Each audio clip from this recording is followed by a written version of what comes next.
Jadi ada 12 tambahan bukti yang teman-teman juga bisa lihat itu sekitar 2.600-an halaman, karena memang kami sesuai janji kami dari awal ya, bahwa pendampingan hukum ini kami lakukan secara objektif. Jadi betul-betul fakta sidang lah yang menjadi poin perhatian kami secara detail, secara rinci gitu.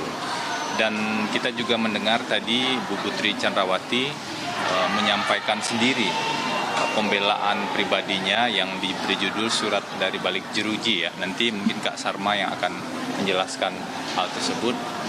Surat yang ditulis secara langsung oleh Bu Putri dari dalam tahanan. Silakan Kak Sarma.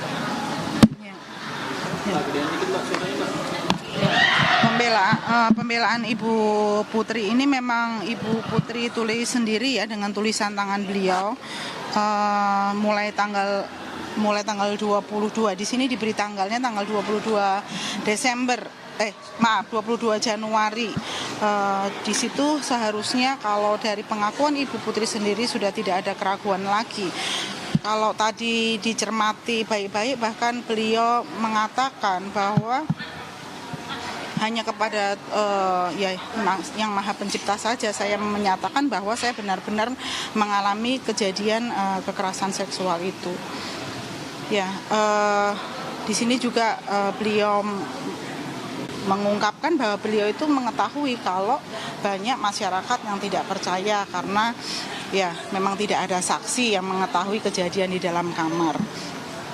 Kemudian tidak ada visum. Kemudian seperti yang disebutkan juga, beliau itu orangnya sifatnya ingin mengontrol situasi, kemudian seolah-olah tidak ada apa-apa, tidak ada kejadian, karena hanya menceritakan kejadian tersebut kepada suaminya saja.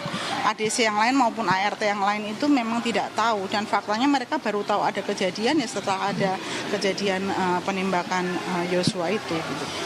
Nah, sayangnya memang di tuntutan kemudian dianggap kejadian KS, kekerasan seksualnya itu tidak ada. Justru yang dimunculkan adalah isu baru, isu perselingkuhan yang sama sekali tidak ada buktinya.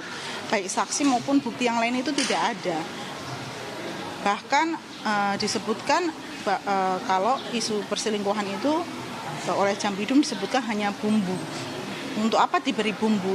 Ini kan nasib seseorang ya, nasib seseorang yang sudah diadili, dibuka di depan persidangan, tapi kemudian mengapa harus ditambahkan bumbu-bumbu lagi?